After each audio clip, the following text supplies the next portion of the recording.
અમે આપને સૌથી પહેલા પોરબંદરના માધવપુર ઘેડના દ્રશ્યો બતાવવાના છે। ઉપરવાસમાં ભારે વરસાદ પડ્યો અને તેના કારણે ઘેડ પંથક બેટમાં ફેરવાઈ ગયો છે। સમુદ્રી કિનારા પર આવેલા શિવલિંગનો આકાશી નજારો અમારે આપને બતાવવો છે। ઉલ્લેખનીય છે કે આ ઘેડના તમામ ગામોની જમીન પર પાણી ફરી વળ્યા છે। આપ દ્રશ્યો જુઓ, નદી નાળા છલકાઈ ગયા છે। જ્યાં જુઓ ત્યાં માત્ર પાણી જ પાણી છે। પોરબંદરના ઘેડ પંથકમાં જે પ્રકારે અત્યારે વરસાદ બાદની સ્થિતિ સર્જાઈ છે તે દ્રશ્યો આપને બતાવી રહ્યા છીએ। આ આકાશી દ્રશ્યો છે ઘેડના માધવપુરના કે જ્યાં ઉપરવાસમાં ભારે વરસાદથી ઘેડ પંથક બેટમાં ફેરવાઈ ગયું છે। સમુદ્રી કિનારા પર વિશાળ શિવલિંગ છે તેના દ્રશ્યો આપ જુઓ અત્યારે, જાણે જે સતત પાણી છે તે શિવલિંગને સ્પર્શી રહ્યું હોય।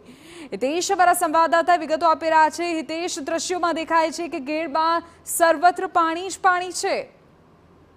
જી ચોક્કસથી જણાવી દઉં કે ઉપરવાસમાં 2 દિવસ પહેલા ભારે વરસાદ પડે, લગભગ 10 ઇંચથી વધારે વરસાદ પડે, જેના પાણી છે તે ભારે વરસાદ પડવાના કારણે પાણી છે તે ઘેડ પંથકમાં ફરી વળ્યા હતા। અમીપુર, ઓજત, ભાદર, મીણસાર, મધુવંતી આ તમામ નદીઓ છે તે ફૂલ થઈ ગઈ હતી અને તમામ પાણી છે તે ઘેડ પંથકમાં ફરી વળ્યા હતા।